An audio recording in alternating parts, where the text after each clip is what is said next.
सागर जी मुनि महाराज की जय। समोषण महामंडल विधान की जय। सकलेचा जी को मैंने अभी कुंडलपुर में ही पहली बार देखा था, जब शिवराज सिंह जी की अनुमति लेकर के जब वहाँ पे collector, SDM, SDOP, DG, DIG सब अचाची के पास बैठे थे और हाथ जोड़ के निवेदन कर रहे थे कि वर्चुअल कर लीजिए, वर्चुअल कर लीजिए, वर्चुअल कर लीजिए। इतना बड़ा फंक्शन है, दुनिया भर से लोग आ रहे हैं। उनका इंटेलिजेंस ब्यूरो बार बार इस बात को एक्सपेक्ट कर रहा था कि कम से कम 25 लाख लोग वहाँ पर इकट्ठे होंगे। तो पूरे जितने भी डीजीपी, डीजी, आईजी रैंक के लोग थे वो सब वहाँ बैठे थे। उसी बीच में सकलेजा जी वहाँ पे बैठे थे। मैं गुरुदेव की इस तरफ बैठा था, वो उस तरफ बैठे थे।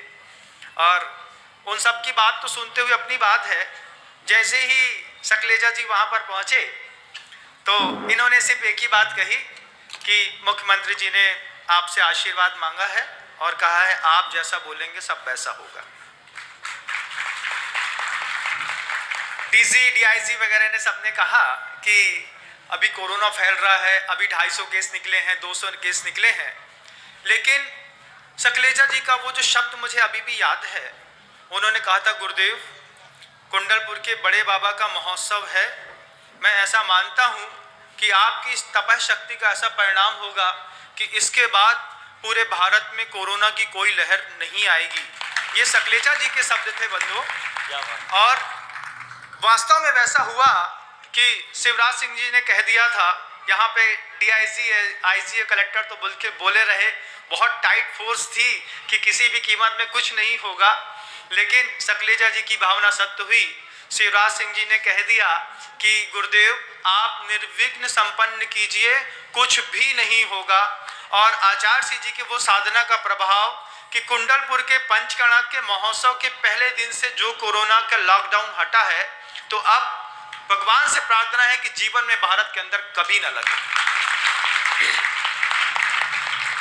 केंद्रीय मंत्री महोदय भी यहाँ पर बैठे हुए हैं, मैं उनको पहली बार मैंने उनको देख रहा हूँ, लेकिन वो आपके नगर के लाडले हैं, ऐसा मैंने आपके मुख से कई बार सुना है। बिल्कुल बिल्कुल। और मैं इस बात को बताऊं कि सम्मेद शिखर जी के लिए जो इतना लोग हल्ला मचा रहे हैं, जो कह रहे हैं कि उसको पर्यटन बना दिया है, ये कर दिया है, वो कर दिया है, वो जिस भी व्यक्ति ने उस कागज पे दस्तखत किया होगा वो हिंदू तो हो नहीं सकता, वो राम का भक्त हो नहीं सकता।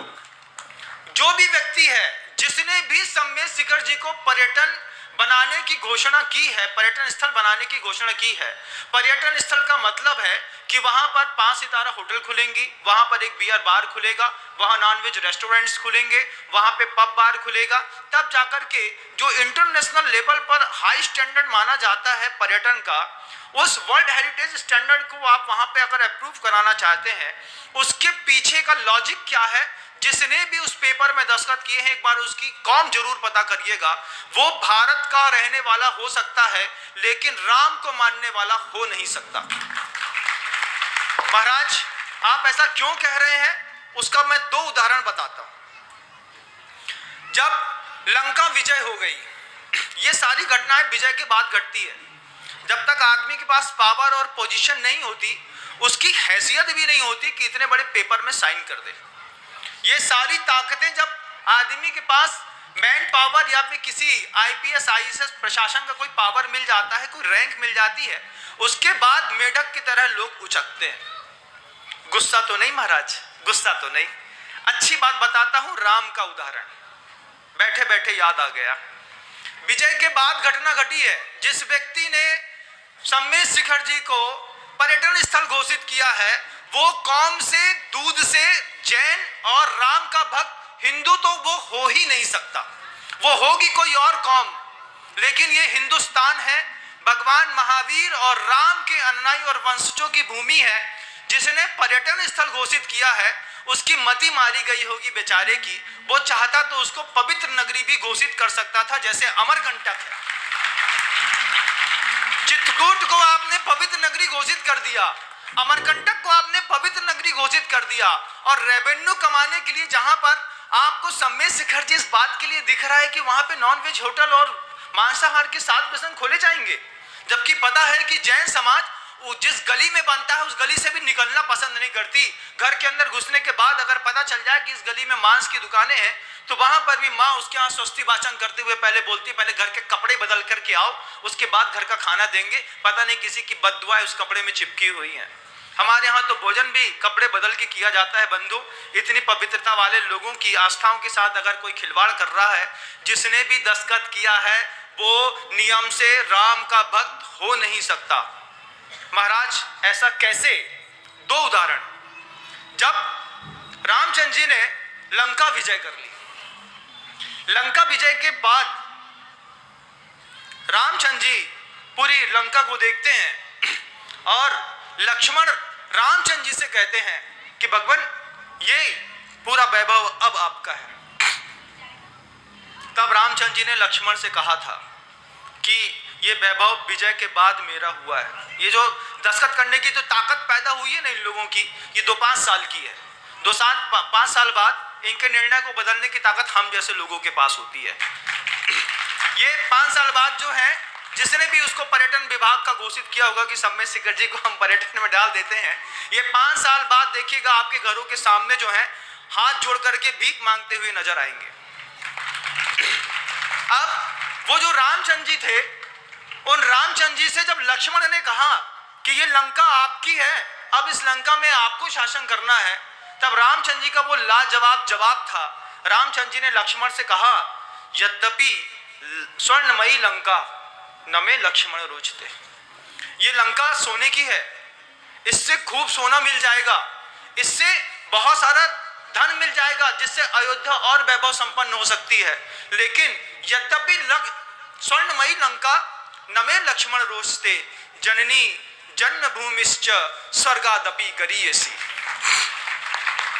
राम ने लक्ष्मण से कहा कि माँ का और मातृभूमि का कोई तोड़ नहीं होता। लक्ष्मण, तुम कहते हो कि अपनी अयोध्या छोड़ करके और इस लंका में शासन करूं, सोने की लंका है, मुझसे हो नहीं पाएगा, बिल्कुल भी नहीं हो पाएगा। और साफ साफ कह दिया, ये जो आज की इंडियन गवर्नमेंट है, जिस भी शासन के प्रशासन के जिस भी अधिकारी ने उसको पर्यटन स्थल घोषित करने की घोषणा करी है, उसको वहां पर भगवान नहीं दिख रहे, उसको वहां पर रेवेन्यू दिख रहा है। उसको दिख रहा है कि ये इधर पर्यटन स्थल बनाने के बाद आवागमन बढ़ेगा तो झारखंड सरकार का हो सकता है कोष बढ़ जाए। वो मांगे गले तक खोल करके जैन समाज से अपेक्षा कर दे कि हमको इतना पैसा चाहिए है, उसके गले में यहां तक हम ठूस ठूस के नोट की गड्डी भर देंगे, इतनी ताकत रखते हैं हम लोग। उसको कितना रेवेन्यू चाहिए है पर्यटन विभाग अगर सम्मेद शिखर को घोषित करते हैं, वो सम्मेद शिखर को पर्यटन विभाग घोषित करेंगे, जितनी रेवेन्यू जनरेट करना चाहते हैं उसका डबल रेवेन्यू हम उसको हर साल देने की हिम्मत रखते हैं। ऐसी कौम के लोग हैं, हमारी आस्था के साथ खिलवाड़ न किया जाए। उसको आप अगर सद्भावना रखते हैं, अगर आप किसी भी चीज को मजाक नहीं समझते हैं, अगर आप धार्मिक हैं तो उसको आप पवित्र नगरी घोषित करिए कि यहाँ के सराउंडिंग 50 किलोमीटर एरिया में अगर किसी ने मुर्गी का भी हनन किया तो उसके ऊपर गौ माता की हत्या के बराबर का केस चलेगा। ऐसी किसी ने बनाई होती व्यवस्था तो उसके लिए पूरी दुनिया ताली बजाती। बियर बार खोलने के लिए, रेस्टोरेंट खोलने के लिए इस तरीके की आक्रामकता, और मैं मानता हूं वो किसी ने भी दस्तखत कर दिया और कह दिया हो, वो इंप्लीमेंट तो नहीं कर पाएगा। क्यों महाराज इंप्लीमेंट क्यों नहीं कर पाएगा? क्योंकि मैं आपको बताता हूं, जहां सकलेचा जी बैठे हो, जहां पर अमित शाह जैसे लोग बैठे हो, जहां गृह मंत्री जैन समाज का हो, उस समय अगर आप ये सोचते हैं कि जैन समाज के किसी पर्यटन स्थल, उस पवित्र नगरी को पर्यटन स्थल घोषित कर दिया जाएगा, मैं तो ये मानता हूं कि जैन समाज में इतने रसूखदार लोग रहते हैं कि वे अगर एक फोन भी कर दें तो लोगों के डिपार्टमेंट बंद हो जाते हैं। ये बहुत छोटी सी बात है बंधुओं, बहुत छोटी सी बात है। हिलाना हम जानते हैं, लेकिन हमारे मौन को लोग मजाक समझते हैं, हमारी शालीनता को लोग कायरता समझते हैं, हमारी अहिंसा को लोग नपुंसकता समझते हैं। ये उनका भ्रम है। जिस दिन हम अपने में आ गए उस दिन किसी भी चीज को हिलाने की दम रखते हैं बंधु। ये उपदेश भी है, ये उपदेश भी है, ये आदेश भी है और ये चेतावनी भी है। ये तीनों चीज है। दूर दूर तक पहुंचाइएगा मेरी इस बात को। महामंत्री महोदय भी सकलेजा जी तो बहुत अच्छे से जानते हैं क्योंकि वो खून से ही जैन है, उनको पता है कि अहिंसा कितनी सरल होती है। लेकिन मैं आपको एक उदाहरण बताता हूं कि किसी भी साधु को क्रोधित करने की कोशिश मत करना, क्योंकि हमारे यहाँ साधुओं में एक साधु ऐसा भी निकला है कि जब उसके क्रोध का गुस्सा फूटा है तो 12 योजन की भूमि खाक हो गई। द्वैपायन ऋषि को देख लीजिएगा, जब तक हम अपने आपे में रहते हैं तभी तक हम अपने आपे में रहते हैं। जिस दिन हम आवाहन करने में आ जाएंगे, पूरी सत्ता को पलटने में बहुत ज्यादा वक्त नहीं लगेगा बंधु। दूसरा एक और उदाहरण दिखाता हूं मैं आप लोगों को। जब विभीषण ने रामचंद्र जी से कहा, विभीषण ने भी कहा रामचंद्र जी से कि स्वामी आपके आदेश से, आपकी सहायता से ये लक्ष्य पूरी की पूरी लंका आपकी हो गई। तब भी रामचंद्र जी ने जो शब्द विभीषण को कहे थे आप अपने दिमाग में रखिएगा। रामचंद्र जी ने विभीषण से कहा था, विभीषण इस लंका का राजा तू बन, मुझे नहीं बनना। विभीषण ने पूछा कि आपने इतने पुरुषार्थ के साथ लंका जीती है, छोड़ क्यों रहे हैं? तब रामचंद्र जी का वो जवाब था, रामचंद्र जी ने विभीषण से कहा था, मेरी सीता ने सोने का मृग देखा था तो इतनी बड़ी रामायण लिख गई, जब मैं इतनी बड़ी सोने की लंका देखूंगा तो पता नहीं मेरा क्या होगा। सीता ने रामायण लिखी गई थी बंधुओं, सोने का मृग से सीता की शुरुआत हुई थी कि सीता ने सोने का मृग देखा, इच्छा पैदा हुई और सोने के मृग के चक्कर में रामचंद्र जी को पूरी लंका जीतनी पड़ी। अगर मैंने लंका के चक्कर में मैंने अपनी अयोध्या छोड़ दी तो पता नहीं मुझे आगे चल करके किस किस से युद्ध करना पड़ेगा। वो पवित्रतम, एक ऐसा पवित्रतम पर्वत है जहां पर बड़े बड़े महापुरुषों ने, तीर्थंकरों ने ज्ञान साधना, योग की शुद्धि के माध्यम से अपने पवित्रतम के उच्चतम परमाणु को प्राप्त करके मोक्ष और निर्वाण की प्राप्ति की है। उसमें तलहटी में रहने वाले लोग, तलहटी में क्या जमा रहता है किसी भी बर्तन की, आप बताइएगा?